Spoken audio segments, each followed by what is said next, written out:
Good afternoon, everybody. My name is Derick Mitchell. I'm the CEO of IPOSI. That's the Irish Platform for Patient Organisation, Science and Industry. And this is our second panel as part of today's sessions. And the second panel is on new genomic opportunities and challenges in Ireland. So we have assembled a panel, much like anybody who has seen the first panel this morning. We have 4 panelists and we have 2 special guests, and I'll be introducing them in just a second. The format of today's session is we have 90 minutes, the first 60 minutes of which will be discussing things amongst our panelists and also our 2 special guests. And I see them joining in, so it's good to see everybody. We'll then open up for Q&A with the audience, and I'll be channeling questions to and from the panelists in that regard. So please feel free to enter your questions as they pop into your heads in the Q&A, and we'll get to those, as many of them as possible. And certainly if the last session was anything to go by, there'll be lots of questions. So please stay with us in terms of getting to your particular question. So without further ado, I'll just introduce the panelists, and they come from far and wide, and with specific interest on genetics and genomics. And it is interesting how this panel is sandwiched in between maybe 2 panels focused on COVID. So, and certainly in the context of the entire initiative in terms of the role of bioethics in Ireland, certainly genomics and genetics as a topic is certainly worthy of its own panel, if not its own entire conference, because there are certain issues that need to be debated, and we do need public discourse in relation to the specific issues around genetics and genomics in Ireland. So hopefully today's session will be almost like a microcosm of a bigger, larger public exercise in the need for bioethical considerations in this area. So our first panelist is Dr. Heidi Howard.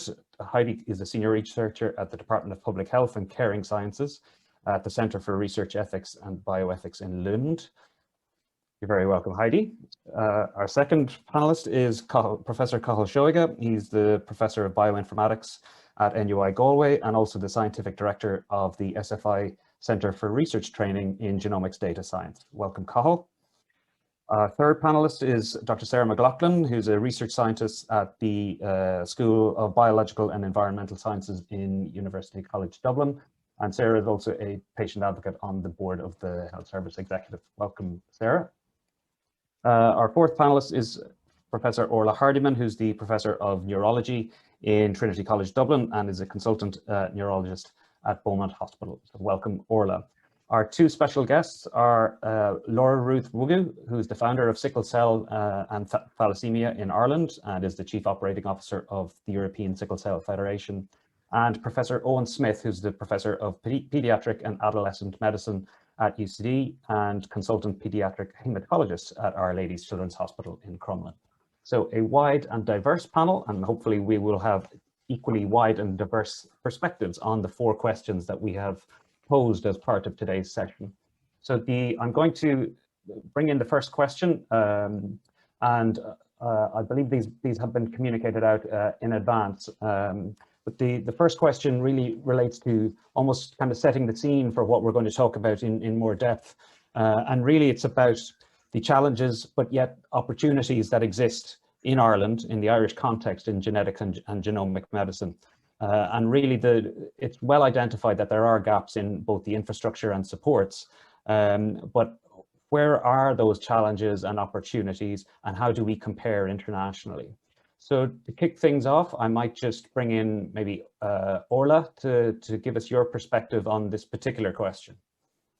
So I think the key here is that it's 2 sides of a coin. So there are definitely challenges, and I think we don't want to spend the whole of this session talking about the challenges because there are definitely opportunities as well.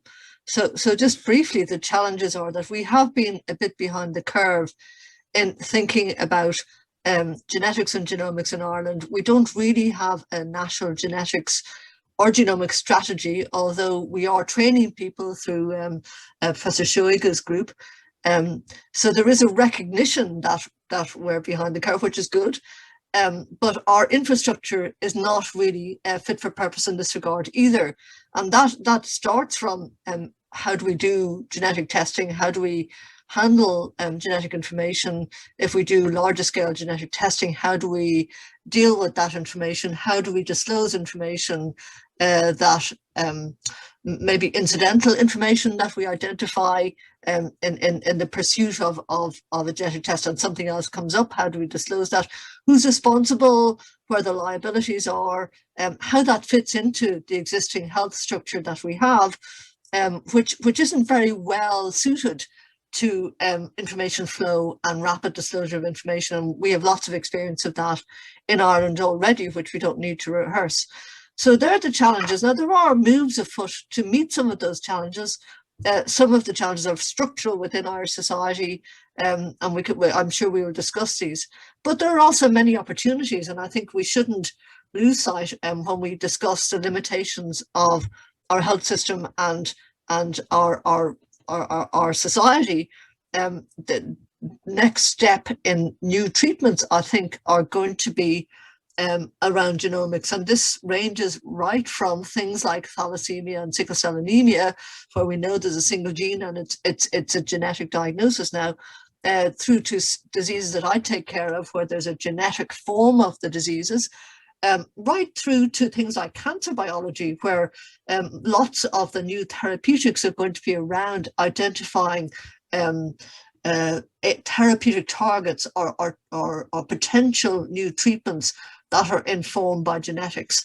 So this is a huge new landscape in therapeutics across the field of medicine.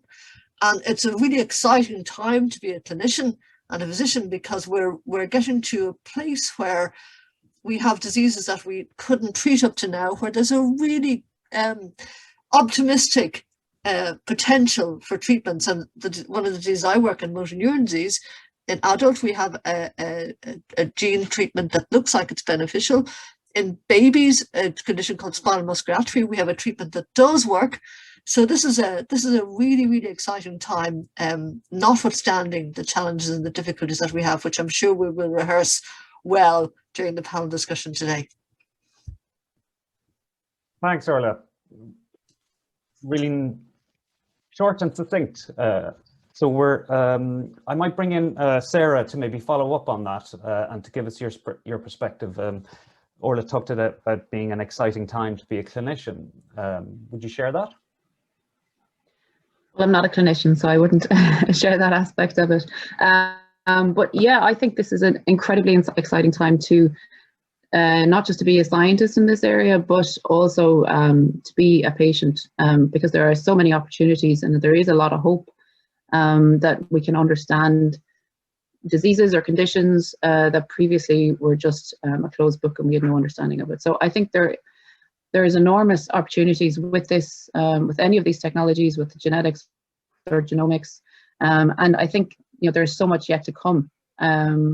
While, like, your question was around the status of this genome medicine or genetics in Ireland and any of the challenges around it, like Orla listed many of them already, that I would share my thoughts on those as well. But I think that we can't really just get bogged down in, right, we're not there yet, we have to have X, Y, and Z. I think that it is a good opportunity for us to actually learn from other countries that have done this, are ahead of us on the path.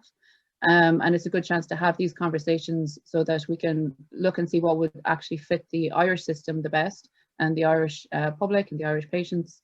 And so it is an opportunity as well that we are maybe not quite as far ahead as some of the other countries that are around us. I think one thing that might be a little bit different from Orla's point of view on it is that, for me, when I hear about this area, I think there are quite a few areas in together. And I feel like I need to tease apart the side of, like, the genetics and genetic diagnosis, and then the research part of it, where looking at it from a population level, looking at whole genome sequencing from a population level, and it's really untapped area that we can learn so much about other conditions, about even conditions that we think we know an awful lot about it already. So for me, there's a few different things in there, and I think we need to be careful in some ways to know what is it we're talking about. Is this trying to get a genetic diagnosis for someone that there is already a treatment for, and then we can put them on the path for it? Or is it something else that it's looking to the future about what we can learn about our genomes? So I think that needs to be part of the conversation. We need to be able to separate out which ones we're talking about. And I think another part of it is, like Orla had mentioned, how it fits in with the health system and what is available here in Ireland. And we had a really nice report that was launched yesterday by the Irish Cancer Society that mentioned that even genes that we might know impact cancer, such as like the BRCA ones, you might be able to get a genetic diagnosis. But what happens next? Are there healthcare pathways there that people can actually do something about this information that they have? Are there genetic counselors there to be able to make sense of the information that the people have been given? So I think there are many different parts to it. The Irish system is at different levels of all these different parts. And while there may be challenges, I think the opportunities here completely outweigh any of the challenges that we have before us. Thanks, Sarah. I think you've touched on the subject, which I suspect is going to take a lot of our discussions in terms of the embedding of genomics within not just the Irish Health Service, but within the different aspects of that health service. And certainly, if the Cancer Society's report is anything to go by, it does raise the bioethical question of just where you might access those appropriate pathways and how. I might bring in Heidi at this stage, Sarah touched on another subject, which is, where we can learn internationally. And certainly your own background, I certainly love the title of your department in terms of the caring sciences, and I wonder what sciences those might be. But they're mostly nursing, I have to say. But I'm sorry, I interrupted you. Did you want to add to the question, or you were just waiting? No, please, your perspective on this initial first question. Okay, so I am trained as a geneticist, but that was a long time ago, a molecular geneticist, so lab geneticist. And then for the last decade, I've been studying bioethics, so ethical, legal, and social issues of genetics, and now more genomics. I'm now in Sweden, but I came to here by studying in Belgium and in Switzerland and in France. So I have some good idea of the European landscape. I think when Sarah and Orla say you're behind, Ireland is behind. I think it's mostly about you're comparing yourselves to England or the UK, maybe the US, as a lot of us do, and we're talking about genomics. But I think the rest of, and the Netherlands, for example, have been also very, very forward moving with genomic sequencing. But the truth is that Europe is not so advanced either, right? The rest of Europe is not so advanced either. Sweden just started what they're calling a genome medicine Sweden. It's supposed to be something like the 100,000 genomes, but they're not going to be sequencing anything near 100,000 genomes. We're just about 10 million, so that amount would be way too much. And I think the greater aspiration of using genomic sequencing in medicine for personalized medicine is definitely there, but we're going at it at a much slower rate. And in Sweden, we don't have the same public-private arrangement that the UK has had, and that different initiatives in the US have. So I'm not sure how behind you are, but I agree with Sarah and Orla that in whatever position you are in, however you want to describe it, it's a good place to learn from others, mistakes and successes. And then I just want to touch briefly on what Orla said about the challenges about returning results and dealing with patients in this infrastructure. And I'm happy that she mentioned that, because that is something that we have learned from initiatives like the UK 100,000 genomes pilot, I call it pilot. And those policies about return of results, about secondary findings, about opportunistic screening, you know, have been worked on quite relentlessly along with all the science. And I know they have policies and they have, you know, what are we going to do? What are they going to do? I mean, but in the end, that's not an answer about what should be done per se. It was about what they could do at that time and what they decided was best at that time in that program. So these types of what I call LC, ethical, legal, and social issues, are issues that will have to be worked on. You know, start talking about them now. You'll work on them as you instill your program, and you'll be still probably working on them as it goes along. Ideally, because your patients and population will also be changing and maturing along with your project. I'm going to stop there, but I'm happy to add to those topics as we go. Thank you, Heidi. Lots of useful topics for us to work on there. I might bring in Cathal at this stage. So Cathal, Orla mentioned as well your SFI training centre in terms of the need to embed this within Ireland. What's your perspective on the challenges and opportunities? Well, I think a huge amount has already been said by Orla, Heidi, and Sarah, and I really echo most of the points that all of the points that they've made. I think just to emphasise a point I think initially raised by Orla is that there really is a need for kind of a national strategy here, and I think there's a huge role for the government to give leadership there. And I think countries where this has been done successfully, there has been a strong role for governments. I think Heidi mentioned the role of public-private partnerships and how successful that has been in other settings, in particular in the UK, also in the US and other settings. And I think, again, there, the role for the government is to kind of set out, provide leadership, provide clarity, represent the interests of the population, represent the interests of the people, and ensure that the kinds of activities that are undertaken are appropriate and to the benefit of the people to whom they should be to the benefit of. So, you know, I think there's been a vacuum. There's been a national strategy for genomics has been long promised and yet to be delivered. So I think we need that, and we need to see that happen. I think there's even a role for kind of establishing and funding a kind of a national genomics or genomic medicine institute, which would also help to mediate some of the benefits of these kinds of technologies and this kind of science for Irish patients and the Irish population. So there really is a need for that leadership and for investment on the national level. I think in terms of the opportunities that you asked us to speak about as well, I think we do have great opportunities here. There's opportunities to learn from others, as others have said as well. Sarah and Heidi also mentioned in particular. Others are quite far ahead of us, but you know, there's a lot of pain that can save us along the way as well, if we can kind of take on board a lot of that progress and lessons that have been learned and hard learned in some cases in other places, and implement those. You know, we can kind of leapfrog or build on, stand on the shoulders of those who have actually gone before us in this area, and build on that progress. So there are opportunities there. I think by being small, we can also be nimble, or we should be nimble in terms of the kinds of ways we do things. And I think one of the things that's really important is that we do things quickly. You know, we determine what should be done quickly and turn things around quickly. And there maybe are better, you know, in principle, by being small, you have an opportunity to do that. I think a key thing is in terms of opportunities and thinking about like this from that perspective of it being a major opportunity. I think we need to not be ruled by fear. And I think there's sometimes a danger of being ruled by fear and kind of reactions to things. And I think that we need to bring people's perspectives on board, something potentially like a kind of citizens assembly, setting out and discussing and talking about what kind of opportunities there are there, and what would be to the benefit of people and how people would like to see this develop would be a really positive thing. Sometimes in this country, we tend to be ruled instead by kind of immediate crises. And, you know, if you look, for example, particularly at the health system, where we kind of seem to sometimes stumble from one crisis to the next, to the detriment of being able to do the kind of long-term planning and more kind of visionary actions, which would maybe improve the system as a whole.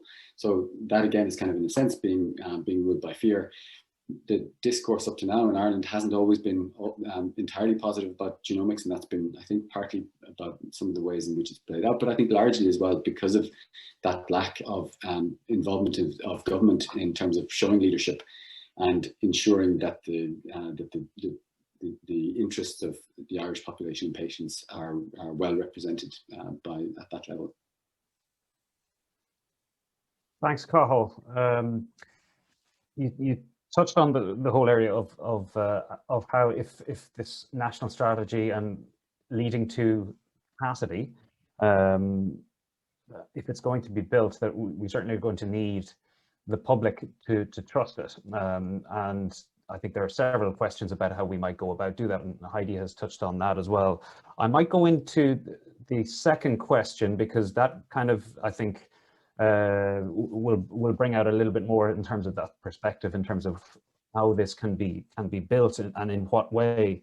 And the second question is around how Ireland can build a national genomics capacity that is trustworthy to the public. So are there lessons from other countries' experience in terms of how they've leveraged the developments in the last maybe 5-10 years in whole genome sequencing, or indeed population testing? And in some of the, as Heidi has mentioned, there's been a couple of countries that have invested heavily in national level, population level genomics, and how they've engaged their public. So I might just invite maybe Sarah to come in on this question of trust and trustworthiness, and how we can build capacity at the national level. Yeah, and I suppose first of all to say I really like that you've used the word trustworthiness, and that is something that, you know, trust isn't just something you can paint on or put a sticker on and to say that's trust. We trust that now. Something has to be trustworthy. So I think that's really important to set out from that point.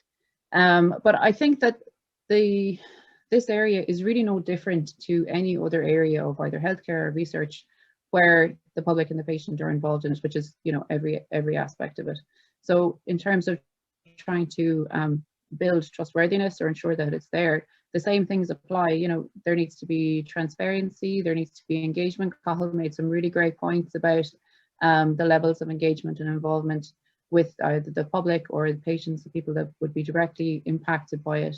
And it starts from there, and that it's really something that is happening with people, that is not happening to people, and to engage people at every part of the process, even from, like, there was a couple of points earlier there about the policy, the gap in the policy in this area in Ireland. Even at the policy level, there needs to be public input, there needs to be input from patient groups and individual patients that will be impacted by it. So that's really where it starts, and that's no different from any other type of healthcare or research that goes on. And once that core is there to the start, then anything can be built from it.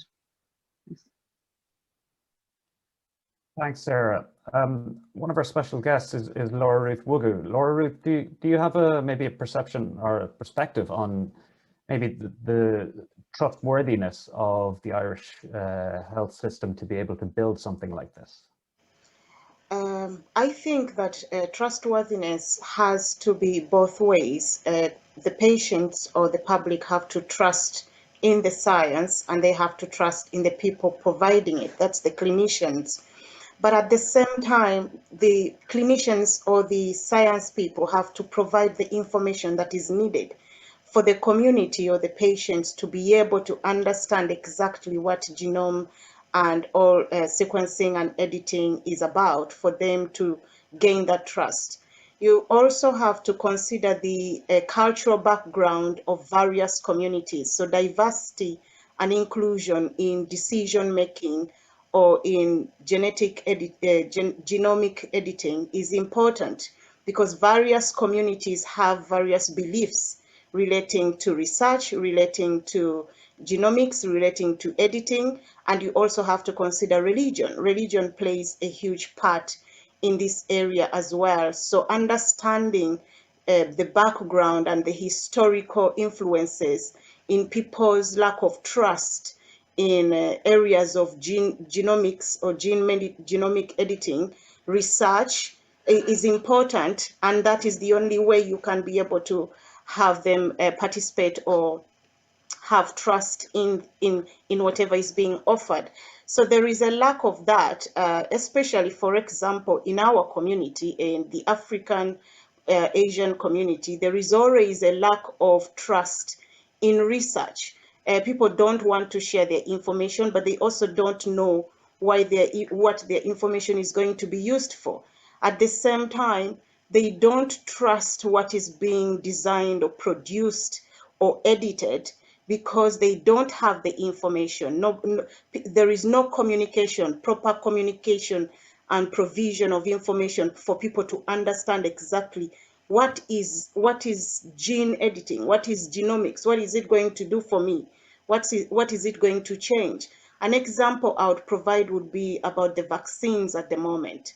In our community, African people or people of African and Caribbean heritage are reluctant to accept the vaccine because they lack that trust in the vaccine, and not because they don't believe that it will work or anything, but they believe that the previous historical backgrounds of what happened through vaccinations and brought upon diseases like Ebola, HIVs and all that is making people reluctant to take on the vaccine or to accept anything to do with research. So it's important to recognize culture, backgrounds, and religious beliefs when determining how to set up a gene editing or changes in Ireland.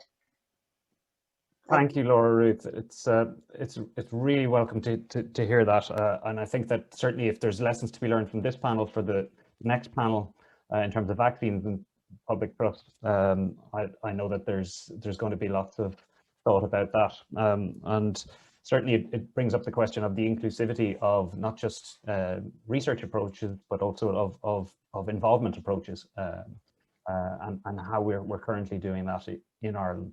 Maybe I might bring in Owen Smith. Owen, did you want to maybe give a perspective on this particular trust issue? Yeah, I mean, trust is at the heart of all of this. And, you know, a number of years ago, I was asked by the HSC to chair a strategy group to advise on the development of what we're talking about today, a national genomic medicine network. And, you know, that whole sort of discussion that happened over a 6-month period was basically all based around the patient and the family, as opposed to anything else, and as opposed to, say, scientific interests or clinical interests. Once we get that trustworthiness correct at the beginning, I think we can move forward greatly. And just in relation, Derick, to some of the stuff that was said earlier on, I think, you know, everybody is absolutely right. We don't have a white paper or a policy document on genomics and genetics for Ireland. And we really need to get that done as soon as possible, because genomics is one of these exponential technologies that's come in over the last 15 years or so, and the advances are just incredible what we're seeing at the moment. My own area of pediatric cancer, we're now curing up to 90–95% of these children with cancer, but we're curing them at a cost, and that cost is long-term toxicities. So what we're doing at the moment is we're going to apply this exponential technology to looking at predisposition to cancer in these children. And 1 in 4 of our families has a genetic predisposition to cancer. We didn't know this 10–15 years ago. And it's only through genomics and genomic technologies that we're doing this. But we also want to redefine the whole area of cure. And it's great to see that document coming out from the Irish Cancer Society the other day. Great stuff, but we need to actually be able to cure it with less toxicity, redefine the parameters of cure. Again, coming back to what you invited me in to talk about just there is trustworthiness with our patients and with society. It's a must. It's the ultimate pillar of getting this strategy through for this country. Yeah. Thanks, Owen. Orla, you have your hand raised there. Do you want to come in? Yeah, I think there's a couple of things that we probably need to step back a little bit. So trust and trustworthiness are really important. And within the public sector, not just in health, there's been an erosion of trust over the past maybe 20 or 30 years, where there's I think it's actually bottoming out and coming back up again.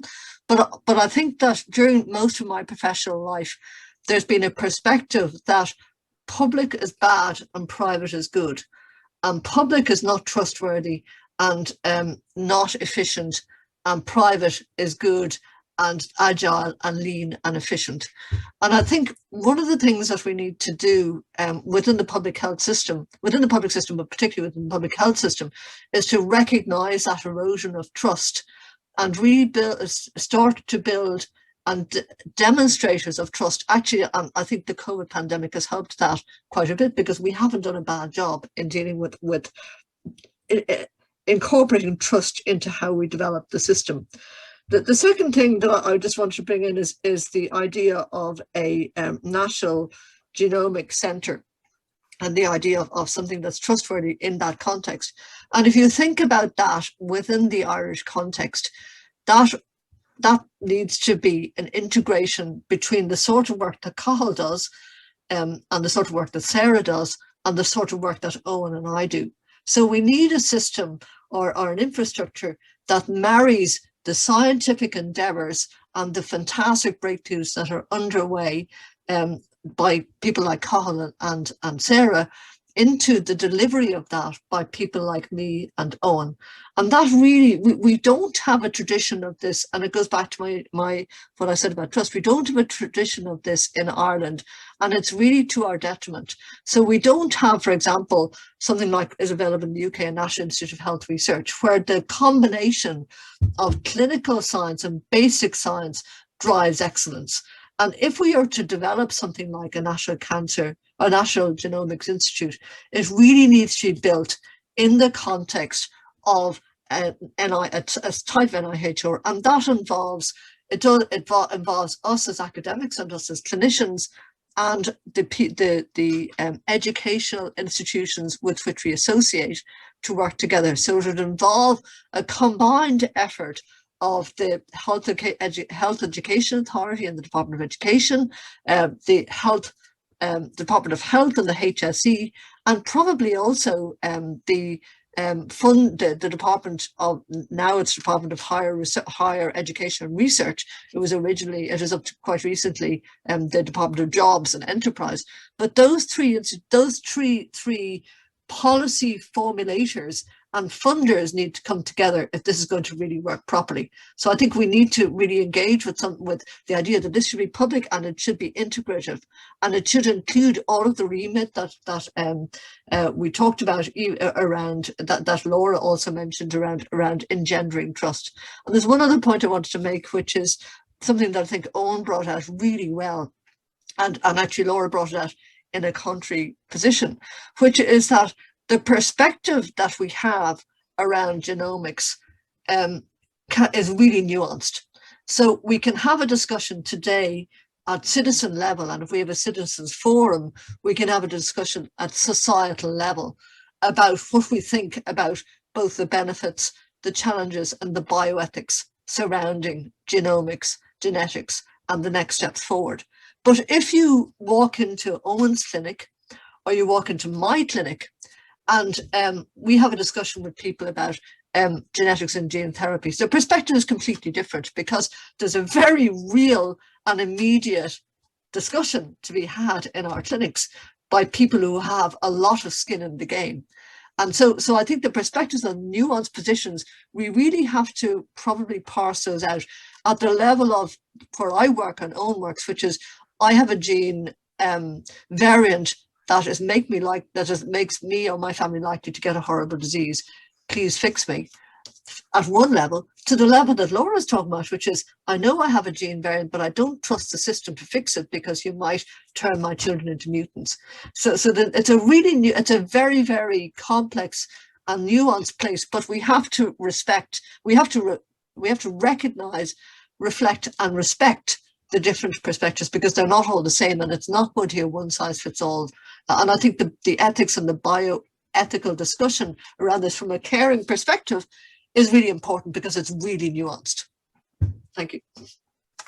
Thanks, Orla. And I see Owen's hand is raised, but before I go to the other clinician on the panel, I'll bring in Heidi, because I think your perspective on this is going to be really interesting at this point, in terms of maybe what you've learned of looking across maybe jurisdictions.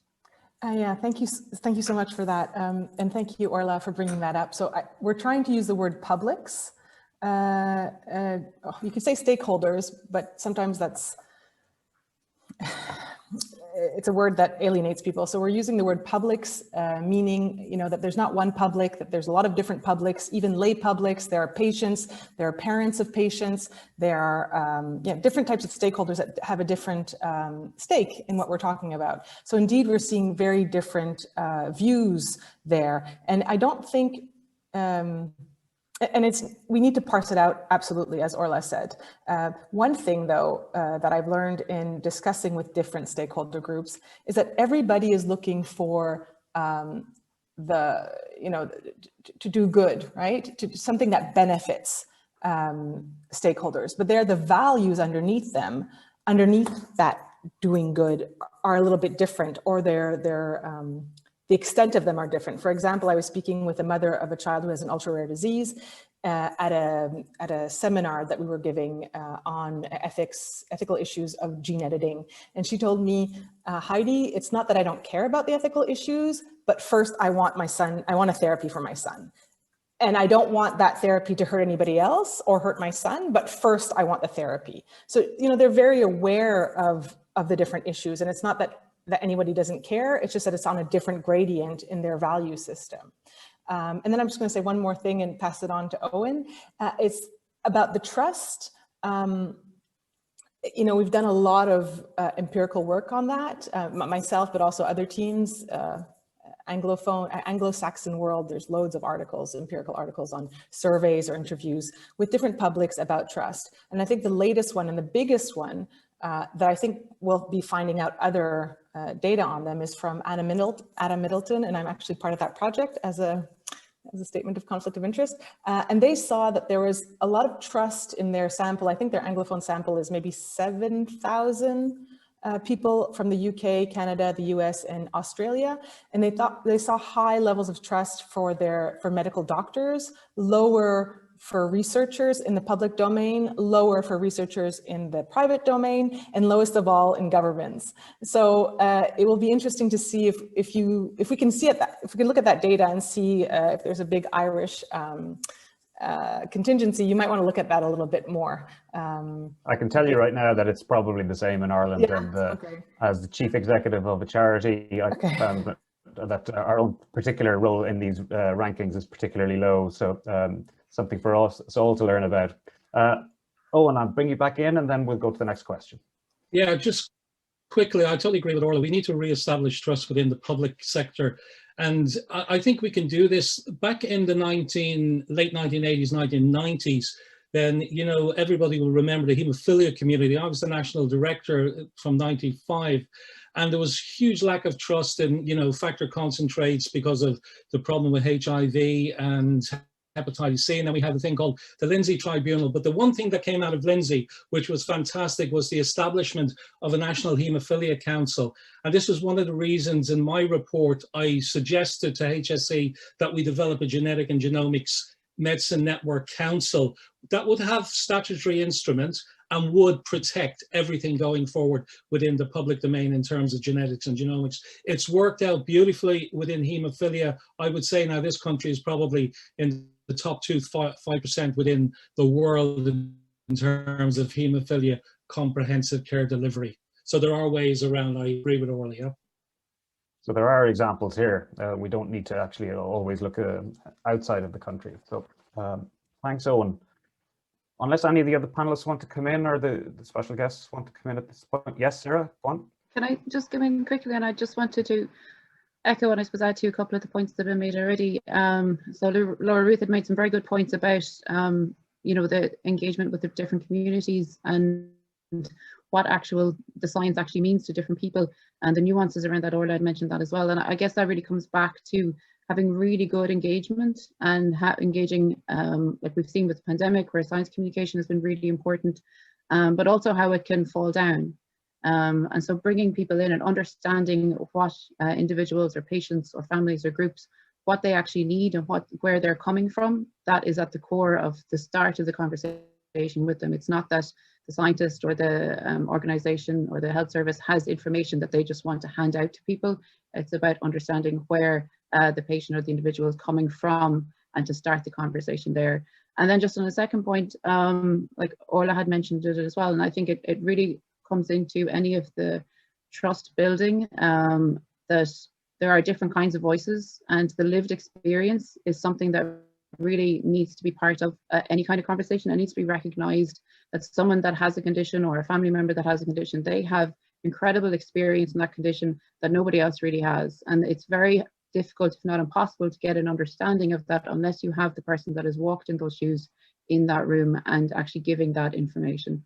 So it's not just any person can sit in the role, a public perspective can sit in the role to give the information forward, but that lived experience really needs to be acknowledged and brought very clearly into the room. Thanks.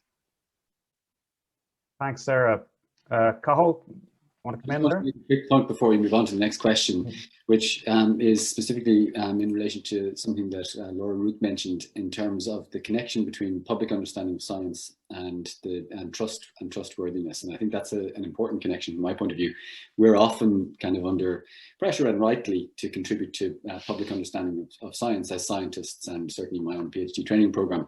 But we rarely get to see that side of it and those kinds of connections being made. And I think it's interesting to see that kind of that connection being made between trust and that contribution to public understanding of science. And I think one of the things that would be interesting to do is to sort of involve more patient groups and in trying to guide that those kind of public understanding of science activities, because I think that often comes from scientists thinking about, well, what they think the public should know, but actually that should be more of a dialogue, I think, than it is. And we should be hearing from people more, or trying to get those views in, to try to understand how could we contribute to public understanding of science in a way that would also contribute to building trust and trustworthiness. So I think that's an important dialogue which doesn't really take place enough. Well, can I just kind of follow up on that point, because it strikes me that, well, certainly in IPOSI, we're going through a whole citizens jury initiative at the moment, and that's another example of where you can engage where maybe previously it hadn't been done before. But it strikes me that the whole area of uncertainty and dealing with uncertainty is something that's, well, not unique to genetics and genomics in terms of public trust, but it's certainly something that we've been learning from, certainly at the national level, in terms of dealing with the uncertainty of vaccine rollout and of responses to COVID. So I'm just wondering, in terms of dealing with uncertainty, and it's certainly something that from a science communication perspective is always a challenge, but there are capacities in Ireland to work up and to engage with those deliberative dialogue processes to ensure that there are more voices in that. Is there any kind of perspectives from the panel about that?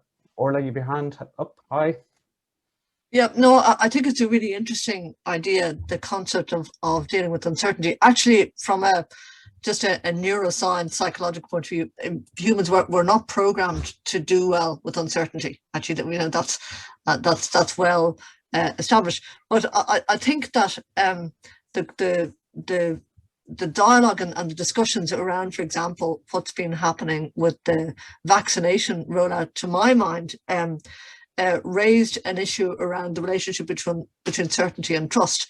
And if you read, for example, the newspapers, or you listen to Joe Duffy, it goes back to this idea of who do we trust and how do we trust them. So people trust their own doctor. So in Heidi's survey, I think in Ireland you would find that people trust their doctor, but they mightn't trust the health system. And this has really come out in the narrative that's been happening around the rollout of COVID, that people say, well, my doctor's okay, but the health system is really bad, and I don't trust anything in the health system. I don't trust what the PR department in the health system is telling me, because it's inherently untrustworthy. And when you add uncertainty into that, that's sort of petrol on the flame, because then for example, the narrative around the public health narrative around the AstraZeneca vaccine is a really good example of that. This is about managing probabilities, and then it's trusting the system to manage the probability. So I think if there's a high level of trust within the public system, the effect of the uncertainty is less. But when we have a lowish level of trust within the public system, as we do in the system, in Ireland, and in the political scientists, I think there's a political science panel after this, we can discuss this. It's not just in Ireland, actually. The trust in public facilities is low in many parts of the Western world, and it's eroded over time. Then it makes it more difficult to deal with uncertainty. So we need to rebuild our public trust in our public institutions, and then we'll be able, to some extent, to attenuate the normal effects that we have as humans in managing uncertainty. But it's a big issue that we need to think about, I think.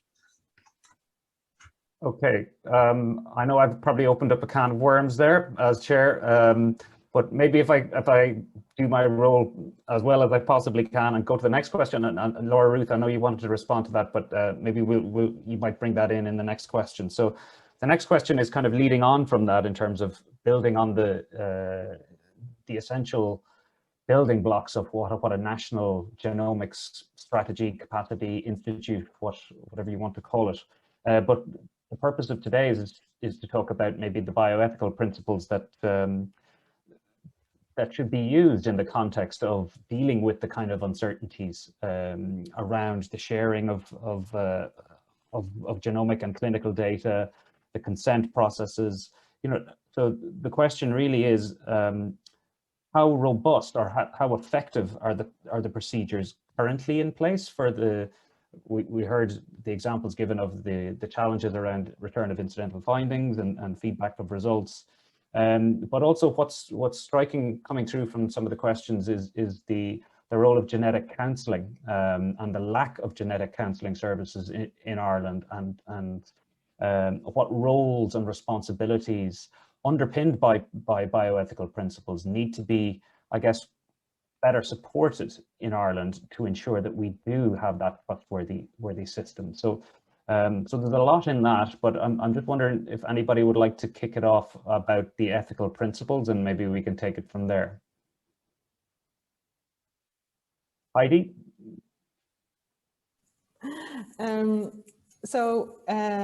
Yeah, I'll just start it off, but it's very vague. I can say, again, beneficence.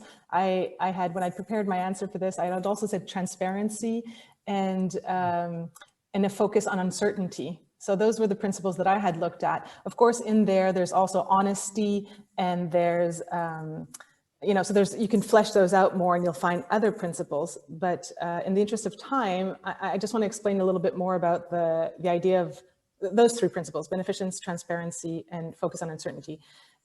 Because in my view, you need time to focus on those. For example, beneficence, or if you will, the best interest of whom, who's your stakeholder, whose best interest are you looking at? If it's the patient, if it's the family, if it's both of those, if it's, private stakeholders who want to make money. Because those, we haven't talked so much about the money making behind technologies and genomics, but there is a lot of money. And I'm not sure of the state of Ireland, but I know that in the USA, they found a lot of conflicts of interest with clinicians and researchers, of course, who are also part of companies. So that's just a detail right there, but it's still important because, technology is amazing and we're able to do a lot of things with it. But if we think of the example of Down syndrome, if you remember the studies from the 90s, sorry, it's really dating me, but where you saw that patients, mothers of children with Down syndrome, in fact, didn't want more time spent on the technologies, about how they, well, at least not at the beginning. Okay, this maybe on the long term they were more interested, but initially they wanted really low tech advice about how they could get their kids to suckle for breastfeeding, how they could help their kids in very daily ways. So I think sometimes we forget that there's low tech ways also to help patients with rare diseases, especially those who don't have treatments, even if we can find a molecular diagnosis. So that's one thing about best interest and how to meet those best interests. The next thing about transparency is that there is a lot of uncertainty around, what the results will mean.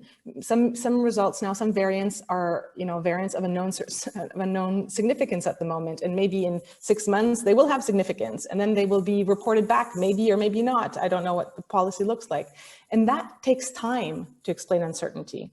And that's often what is not in abundance in a clinical setting, for sure. And if you are looking outside the clinical setting, let's say for a public education campaign or some sort like that, it's money, right? And it's again time, but you need money. And I don't know about the system again in Ireland, but in the system in Canada, for example, and in Sweden, we're not putting a lot of resources in that general educational campaign, which comes back to engagement.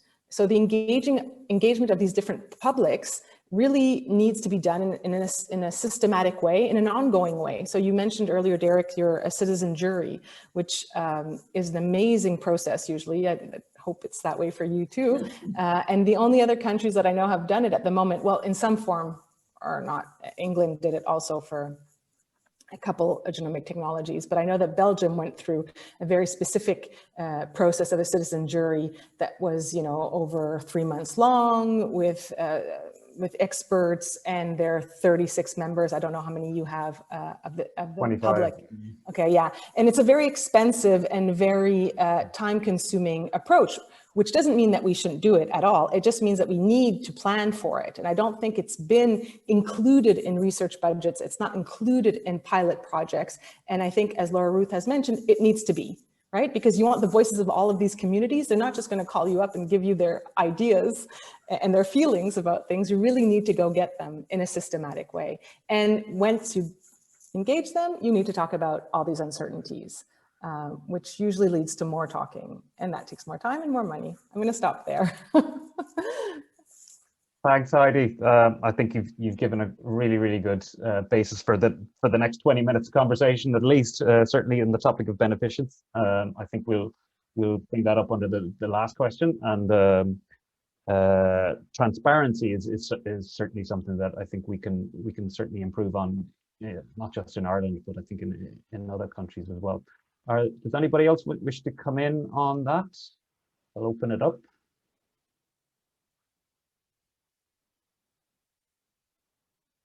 Orla. Yeah, no, I wanted to riff a little bit on this concept of uncertainty, and just to echo some of what Heidi is saying, because even in situations where we know a gene, we know there's a gene, we know there's an effect, even then, what we're learning now around genomic science is, that the relationship between a single variant and the disease manifestation is not linear at all, and that introduces additional levels of uncertainty around the impartation of information. So when we're even in a straightforward genetic counselling situation, Heidi is absolutely right that it takes an awful time, and the more genetic diagnosis we have and the more uncertainty there is, the more time it's going to take and the more iterative the approach is going to be. So it's not straightforward, and it's I think Heidi is completely right that the costs are going to escalate. And actually it may also be the case, and I'd be interested in Owen's view on this, that there's not going to be a one-size-fits-all genetic counselling system anymore either. So in our neurology service, we're limited obviously because we don't really have a good diagnostic genetic service in Ireland as of yet. And there's quite long waiting lists for the existing genetic counselling services that we have. But there are situations where the knowledge base that we would have at the present, because we're generating the knowledge, is probably superior to the knowledge base that a genetic counsellor would have who's trained in genetic counselling. So their skill set around discussion and impartation of knowledge is probably superior in a sense to ours in the training they've had. But the actual risk, the evaluation risk, which is based on published information, isn't always correct. So our ability to interpret the literature may be very specific to a specific set of disciplines or disease states. And one of the things that we may need to think about is to incorporate a genetic component to every single discipline with which we deal. And that goes back to the concept of what Laura Ruth was saying as well, because there's also going to be nuances in there, and there may be perspectives and ways of discussing and imparting knowledge that may appear to be very black and white and very clear, in ways that where you spend an awful lot more time discussing the cultural and social nuances around what this means, rather than the actual, well, you've got a 1 in 2 chance of getting this disease, and that's the way it is. And so I'd be interested in Laura, Ruth and Owen's perspective on this, because this has come from my lived in experience, walking vicariously for the last 30 years with people who die from motor neuron disease. Well, I'll point it to Laura Ruth first and then go to Owen. I have one word I think that I can use, which will be simplicity.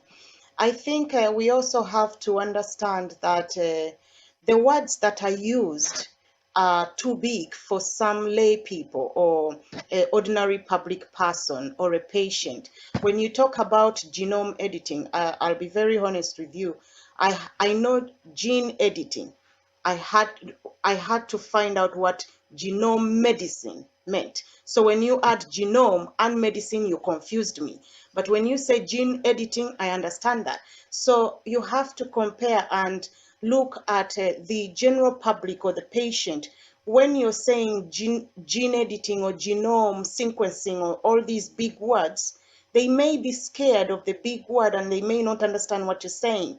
I think we need, clinicians or scientists have to start by explaining the gene, what gene means, DNA, so people can understand that actually the gene is in everyone.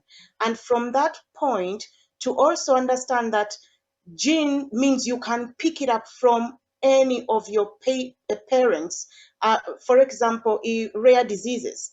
Rare diseases, you can pick up a gene for a rare disease without realizing that, without your parents realizing that they had it.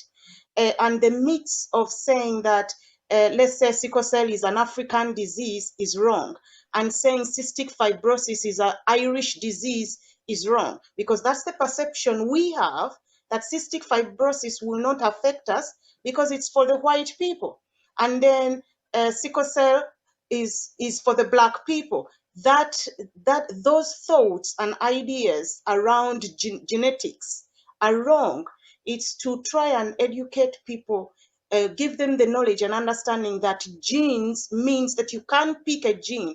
You're born with that gene and you can pick it up from your parents. So I can still, if I was to have more kids and I would marry somebody with cystic fibrosis, I could probably have a child that has a gene for cystic fibrosis. So that means it's now moving into the lineage of the African population, meaning that in another 20 years, Black people will be carrying cystic fibrosis. I don't know whether you get what I mean here. I'm just trying to say that the genes can be passed on, and when we are talking about genes, we should not specify who has what gene. We should just explain the gene and how people get the gene. Simplicity in the language as well. Thank you, Laura Ruth. I understand you perfectly. The need for targeted information that is based on the subtleties, as Orla described, the nuances that are there between a variant, a single origin genetic mutation, and indeed the role of genomics, and in terms of looking at this from a whole population base. They're actually very different. So I might bring in Owen, and then we'll go to the last question. Thanks very much, Derick. Just in response to Orla's question, she's absolutely right. We need to be looking at genomics differently to genetics in the past, where we would send a lot of patients to clinical geneticists who would have their counselors. As I was saying earlier on, this is an exponential technology. The genie is out of the bottle here. So every sub-discipline within medicine will have a genomics component. And Orla is absolutely right. We have to address those issues. We cannot ghettoize genomics and genomic medicine into clinical genetics anymore. We have to expand it. And that's the new era of genomics. We have to educate from our undergraduates right up. So a nurse, an allied healthcare professional, a medic or whatever should be able to deliver that essential counseling in terms of what genomics means when you do that test. So we have to look at it differently. Thanks, Derick. Thanks, Owen. I'll just go to the last question because I'm just conscious of time. And Sarah, I know your hand is raised, but we'll go. And the last question is really around what whole genome sequencing of a population should look like in Ireland from the point of view of a public venture. We heard Heidi talking earlier about beneficence and beneficence to whom. And really, if we are going to build capacity at the national level, there's lots of ideas about what examples we can follow or what paths and what models we can follow. But we wanted to get a good in-depth discussion about this. And I might turn to Cathal first, because I don't think we've heard from you in a while. And please feel free to jump in here, anybody else. So. Yeah, and my perspective is, that there's a role for public and private here, but that there's a need for leadership from the public side, and I think that's that is my perspective on it. As a declaration again of following Heidi's declaration of potential conflict of interest there, as you mentioned, I run the Centre for Research, SFI Centre for Research Training in Genomics Data Science. We have commercial partners who have an interest in genomics, and all of our commercial partners are listed on our website. But I don't have any financial interest in any of those, but certainly from my perspective, I do have a personal interest in the success of genomics in the country, because I think we're training people to be ready for those future career opportunities that are going to be generated in genomics. So we try to do things better. Hopefully there will be opportunities for these students coming through to fulfill those roles. I think in general, we have a kind of a responsibility, a great responsibility to unlock the benefits of these exponential technological advances that Owen was referring to for the Irish population. And there's lots of ways in which that can be done. And it doesn't necessarily have to be a single giant public genome sequencing effort, although that could be part of it, and certainly something that should be looked at and evaluated in terms of what the potential benefits are, how that can be funded, how that could be done in kind of partnership with various different people. But I really like the points that were made by Orla earlier about the need for kind of integrating things and getting everybody together. You're getting the scientists having linked up, kind of thinking between science and clinicians, and again de-ghettoizing genomics, as Owen referred to earlier as well, in terms of allowing genomics to sort of affect and be taken up across the board, because there's lots and lots of different ways in which these new technologies can have an impact. They can have an impact in terms of helping to guide public health planning. So how we kind of plan health, we can actually now beginning to be able to assess risk of different diseases, which previously we thought were kind of almost too difficult to predict. I mean, traditionally genetics has focused on predicting risks that are kind of carried by individual genes that set you at higher risk. Some of the genes that were referred to by Laura Ruth earlier that carry particular risk of particular diseases. There are most diseases that have a large impact on population health are not due to individual genes, but are due to sort of the effects of large numbers of genes. And these can often be very small effects of large numbers of genes. And a lot of progress is now being made in terms of being able to predict the risk to individuals of having some of those diseases. And that can then also feed into sort of prevention and health planning. So there's lots of things that we could be doing here. Again, the kinds of exercises that Owen's been involved in the past, reinvigorating those exercises, re-embarking on that kind of planning process where we really think about, given what's been learned elsewhere, how are we, and what's available today, what we already know today, and given where we think the field is going to be, where we think things are going to be in the next few years, can we plan to maximize the potential benefits from these kind of exciting advances that will enable us to do things better and enable us to provide better treatment. I think we're potentially looking down in a few years' time at the scandal of not having done something, and there's the potential, it would be scandalous not to make the best use of these technologies to provide the best kind of patient care that we can provide, and to provide the best system that we can provide for the Irish population, and to unlock as many benefits as we possibly can for the Irish population. There are also commercial companies involved in these areas. Commercial companies usually act in private, private companies act in private interests, but that doesn't mean that they can't be, yoked to this particular wheel or to this particular wagon and help to advance things. And in places where genomics and genetics has advanced steadily, it's been in that kind of partnership. and so we need to look at how we can work together. And but that needs national level coordination, in my view. And I know I've been banging on that drum a bit, but that's where I would leave that. Well, if I can follow up on maybe a couple of the points you've introduced there about just responsibilities and maybe whose responsibility it is, because certainly what we're finding in terms of our citizen jury is that that's around access to information, is that people's willingness to engage with something does depend on who's responsible and to what degree they understand as whose responsibility is it to either maintain their information that's secure and use it for the purposes for which they consented to. So their willingness to engage is determined by this. So can we get some perspectives from the panel about maybe what we can be doing to, and it kind of goes back to that earlier kind of trust question.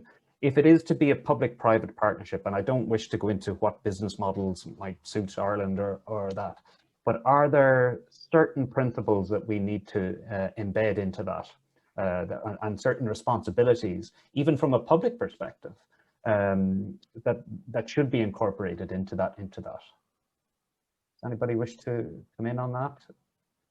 Orla, your hand is up. Sorry, Orla, you're muted. Sorry.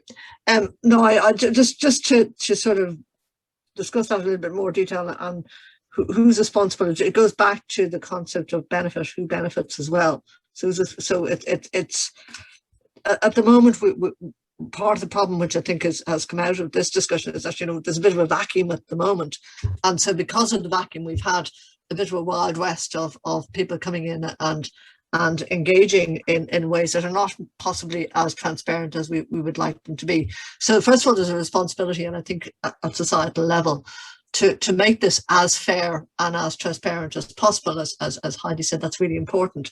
And I think one of the things, and Derick knows my rather strongly held views on this, is that as we build a program of understanding the relationship between genomics and clinical presentation or clinical phenotype, because that's what this is really about.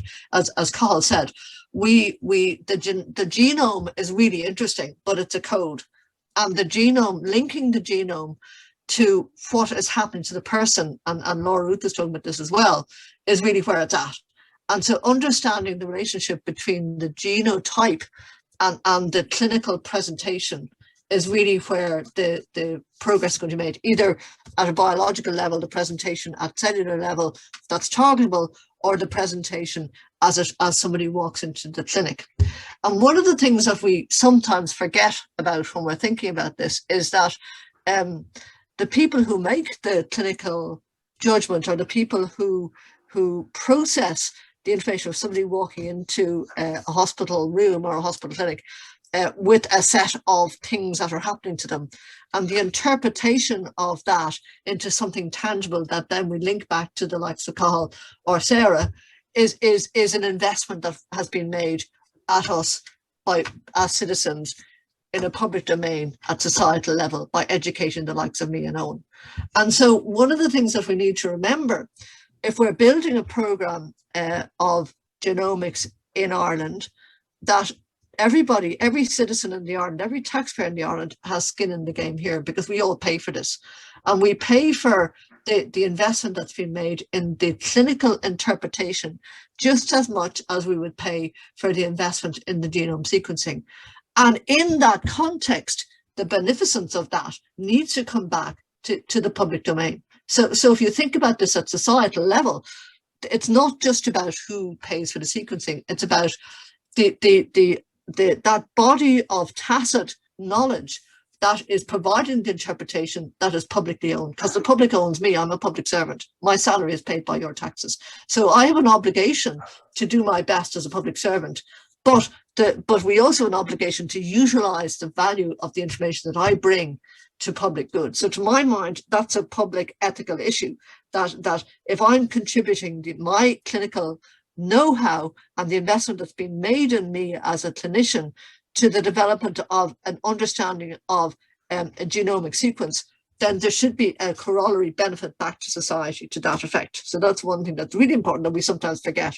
Because I mean, actually Cathal mentioned the clinicians and the scientists. Well, actually, I'm a scientist as well. I just do science in a slightly different way. So I think we need to remember that. And the other thing that I think we should discuss a little bit is the value from a commercial point of view to the genomic information is a combination of what the genomics looks like and what it looks like from a clinical point of view. And the commercial investment of that is to some extent predicated on closure. It's not disclosure. It's predicated to some extent on the lack of availability of what that means. And that's something that we really need to engage with. So if we are building a public-private partnership, we have to be very explicit about who's investing and who benefits, as Heidi said at the very beginning. And if there's a significant investment, both in terms of the development of the infrastructure and the interpretative component of that, there should be a benefit to society. And in my opinion, it should be open. This should be open disclosure. This should be in an open science format. But that's actually a little bit problematic in terms of a private enterprise that's investing in this, because the value of the data is that it's proprietary, and that's a big issue from to my mind. So I don't mind if we have private investment, but I think we need to parse out in great detail what the value of that is, what the value to society is, who owns ultimately the information, and who has access to it, and they're really important parts. And I think we can learn from other countries in that area in particular. Thank you, Orla. I think I think what you've just stated could actually be recorded and put up online, to be honest, because there's so much in that. People will say that this is a tricky topic, but what we do need is we need more public dialogue about this, and I hope that this event will certainly move that forward. Certainly. Cathal, do you wish to come in there at that stage? Yeah, thanks, Derick. I know probably not my turn to speak again, but just to say, Orla, sorry, I didn't mean to imply that you weren't a scientist for us, but also just one quick point to make, and that is that in regard to Orla's points there about who owns or who accesses the data, and and the data obviously should remain and always be under the ownership of the person who contributed that data. Obviously, that's that's the person who owns those data. But I think in terms of data being maintained in a way that's kind of siloed and not available for more broad use, I think that has to be curtailed and constrained. I think there should be limits, and there are in many of the best practices, many of the international best practices, there are limits to how long the data can be maintained for the exclusive commercial parties. And if you look at, for example, in the UK, where there's been very successful public-private partnerships, the data has usually been retained for exclusive access of the commercial partner only for a very limited period of time. And I think we should really strongly encourage that to happen in Ireland as well, in a kind of, as we develop and foster sort of appropriate kind of partnership. Data which owned by the Irish leveraged to the greatest possible benefit, and as part of that, maintaining a strict kind of time-limited information to which companies have exclusive access to it is very important. Thanks, Cathal. Sorry, there just seems to be a bit of background noise. I don't know if from a technical perspective we can somehow maybe mute. But we're going into the questions from the audience. We have about 17 or 18 minutes left here. And there's a lot of questions, I think, that the last question has come up with. Sorry, Sarah, did you wish to come in on something there? Yeah, just very quickly on the last section there, the last question, that most of the points have been really well made already. And I suppose part of it comes back to what are the benefits for the population, and they're the people that are putting in the information. What are the possible benefits, and what are the ones that really you can't not come back to with the population? And I think that has to have a discussion around it, that maybe that there could be people that put in their data into like a population level sequencing program, and they might have a rare disease, and maybe a drug might be made at some point, but those people may not actually be able to afford that drug, even though their information might have gone into it. So there's a lot of areas around, well, what is a benefit? What is a benefit to the individuals that have put in their information? What's in benefit to a public? And what are the possible benefits? Because there's always going to be some kind of balance there that needs to be made. But I think there needs to be a lot more discussion about what are the possibilities, and what things can you really not accept, or what cannot be acceptable. And just a point on the, I suppose, on the ethics side of it, Heidi had mentioned, you know, also like reducing risk to harms, reducing the risk of harm. And with the kind of data that's there, it's very precious data, obviously, and it's very personal. And having open access is fantastic for really getting the most benefit out of it. But another side of it is, could it in some way harm the individuals if that kind of information became available to maybe insurance companies? And these are just possibilities that could be in the future. And we don't have the insurance side of things is bigger in the US, obviously. But we also have to look at trying to minimize the risk of harm to any of these things to the individuals that have contributed. So there's a lot of different questions around benefits versus harms and what they are to the different people that are involved. Thanks. Thank you, Sarah. Great point. So we have 15 minutes left, and we're going to dedicate that to the audience. So the audience questions coming through fast and furious now. So there's one particular question that I might open this out around, and it's around just really, we've mentioned before that we need to develop a national strategy for both practice and research. And a question coming in is around, from a research point of view, can anybody recommend strategies that are currently in place that we can call on to implement good practice until we have the genomic strategy in place? So, and there's a follow-up question, is how far might it help for this to be coordinated at an EU and not just at a national level? Does anybody wish to answer that, or will I pick somebody? Heidi, yes, please. I know I read that question, but I don't have it in front of me right now. I'm not sure if it's about exactly about which policies, but let's say it was about consent, or even, you know, secondary use of data, or, I mean, these are different types of policies, but all around, all policies that you'll have to consider if you're holding a lot of data on somebody, about somebody, pardon. So those, I'm just going to address first, and maybe only, the idea of having it organized at the EU level would be very difficult, because every country has such different public health systems, built in different ways, funded in different ways. Even if it's public, it's still not funded in the same way. Like, yeah, I'll leave it at that for now. And also, each country has very different details about registries, biobanks. So for example, here in the Nordic countries or Scandinavia, there's a big awareness and trust to a certain extent in registries and biobanks, because they've had them forever.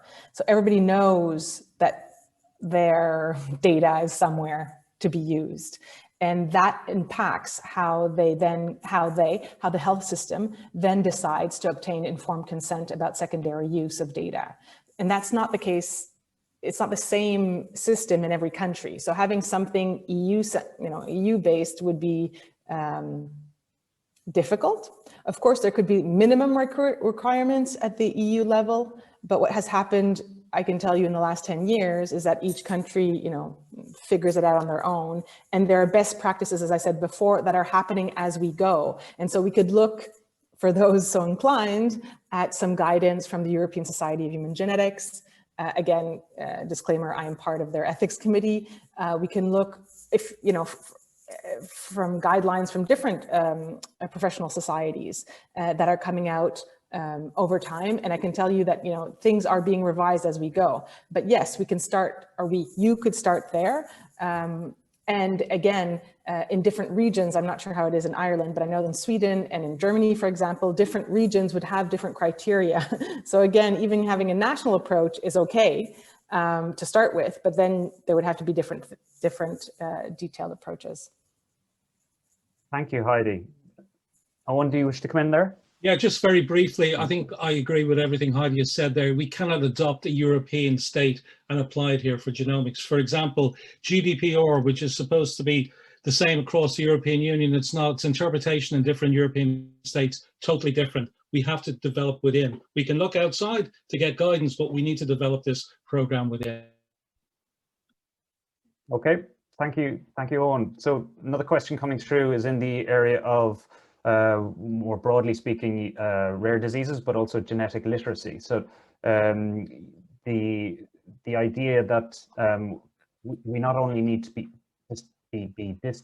demystifying certain areas such as rare diseases in terms of that they're not actually that rare when they're collectively put together, but also in terms of I guess a failure to engage and maybe a reluctance that maybe Cathal referred to in terms of being governed by fear and a reluctance to engage publicly by both state agencies and others on specifics of the challenges that lie when somebody has a genetic diagnosis or when somebody is in receipt of genomic information.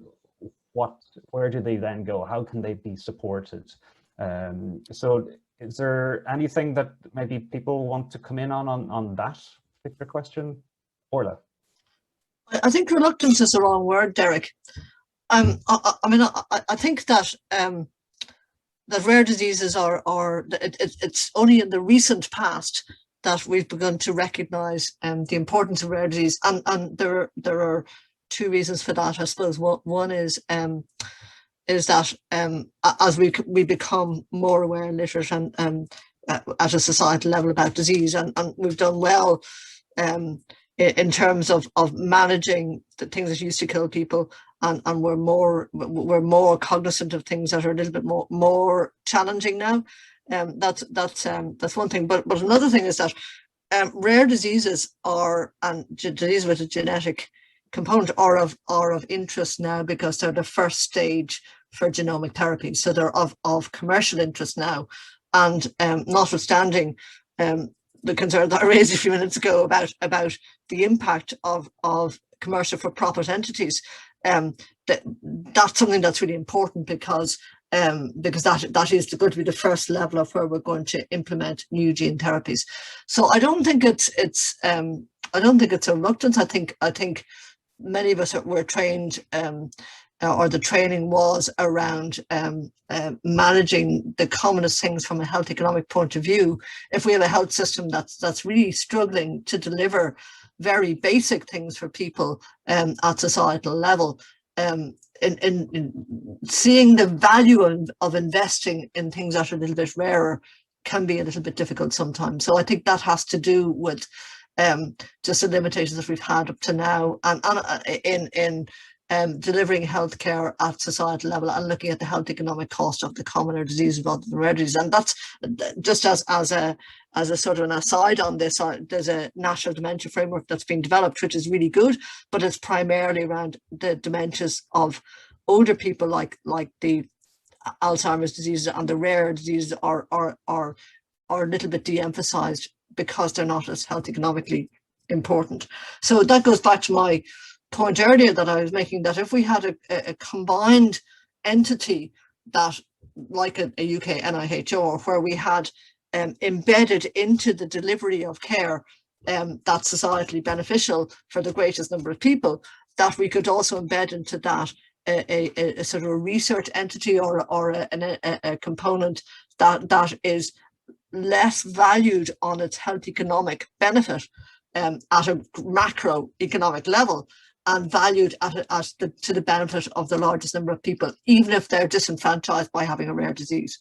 So I think we have to start thinking like that at societal level in terms of how we plan our health service.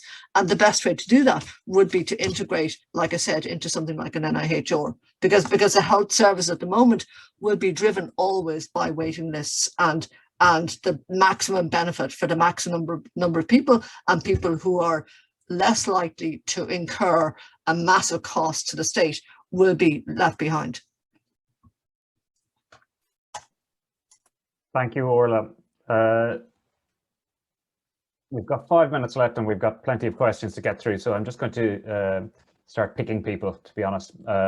So the next question is around, well, really it's around the lack of support services, particularly for genetic counselling in Ireland. And I think if there was ever an issue that, certainly from my own experience, that is a classical, that there's such a dearth of counselling services available within the system, is that not emblematic of maybe where the role of counselling services subsequent to a diagnosis in maybe a medical or a clinical setting, that this is just simply a microcosm of these kind of larger issues that currently exist in terms of that lack of trust? Is there any way that somebody wishes to come in on the issue of the role of genetic counselling as part of a national entity or capacity, and how maybe we can build that forward within that capacity? I've probably lost everybody. Have I? Sarah. Derick, if I could come in there. Sure. Oh, again, what we need is strategy. We need a white paper, and we need a council to implement the white paper. You know, I mean, we've known for years that the number of clinical geneticists in this country is probably the lowest within the European Union, ditto for the number of counsellors. We need to increase those two components. But the bigger picture of genomics is not just that particular area, it's getting that sort of education right out across the health systems, as Orla was referring to earlier on. We need we need rheumatologists to be talking about genetics. We need hematologists, which we have been doing for 70 years, talking about, because 75% of what I deal with in the clinic every day is genetically based, basically acquired or inherited. And we've learned on the hoof, basically, to be able to counsel our families, whether it's sickle, thalassemia, Schwachman-Diamond, or cancer. It's all built in, but it's happened, ad hocly, and we need to get away from that and start to move this out further.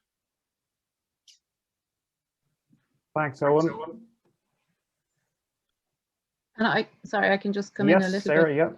Derick, although I'm not 100% sure what you're asking there, but I guess one thing is that while we can say that like genetic diagnosis is really important to some kinds of rare diseases, but it's also really important to other kind of more common diseases. And so this idea of having it just siloed in very specific specialties and having differences then between the different specialties is really not very efficient way to go forward. Because like we'd seen recently that up to 10% of cancers have a genetic cause, an underlying cause, and they have an identifiable gene. And so that's a lot of people, because like 1 or 2 people will get cancer in their lifetime. So that's a huge population in Ireland. And to have the genetic services siloed off into different areas would really not make very much sense in terms of efficiency. So I suppose that's an example of where some things that might come to prominence from a rare disease community side of things could actually have great benefit across the health system anyway, and that it's not just something that needs to be kept within one particular specialty of a rare disease. It could raise many different, improve many different services. And so I really agree with Owen there that getting it out of the silos and getting it across the board and having a strategy across the whole service is really something that is needed. Thanks. Thanks, Sarah. Despite my slightly ambiguous question, thank you for that. I think there's one question that's dying to be asked about here, and it's a couple of questions arising around data ownership and how it has been handled either by other countries or through other models of partnership, and if there's room for ethical companies in this regard in Ireland. Does anybody want to take that for 5? Can I maybe just make yes. As far as I understand it, the data is always owned by the patient, and for example, in any studies that where the data is consented for research, patients can withdraw any time from those studies, and we are involved in studies where we periodically receive communications from those studies where patients have withdrawn and they get removed from the studies. So the ownership remains legally and appropriately and ethically with the patient. I think there are companies that maybe have a role in trying to see if there's a way using kind of new technologies like things like blockchain and things like that to see if they can kind of enable data to be accessed, but in a way that sort of protects the security of that data. And so I think there is room for kind of the use of new technologies there. I'm not an expert in that specific field, but I know there are a lot of developments there, and anything that allows data to yield benefit while protecting the interests of the people who own that data is welcome. Yes, I think that there's probably a difference between the ownership of the data in terms of where that's in either your own direct care or even for some secondary uses where you can actually, your consent follows. Once the data is maybe de-identified or anonymized and then used for other purposes is where maybe the challenges and in terms of the bioethical challenges in terms of sharing data for certain types certainly comes into play. And then it's around how maybe transparent are the processes around how that data is shared. Does anybody wish to come in on that particular topic? Because Heidi, yeah? Yes, I think you hit the nail on the head about de-identification, and I would say again on patient or research participant understanding of the whole process. And even if it is not de-identified, or there's a way to withdraw their participation, they're still in all the studies that are ongoing where their data was shared, right? So withdrawing has its limits, de-identification has its limits, because we know that a large chunk of sequence can be re-identified in some situations and potentially re-identified more and more easily. So again, how do patients for secondary use or research participants in a research project, how do they understand that risk?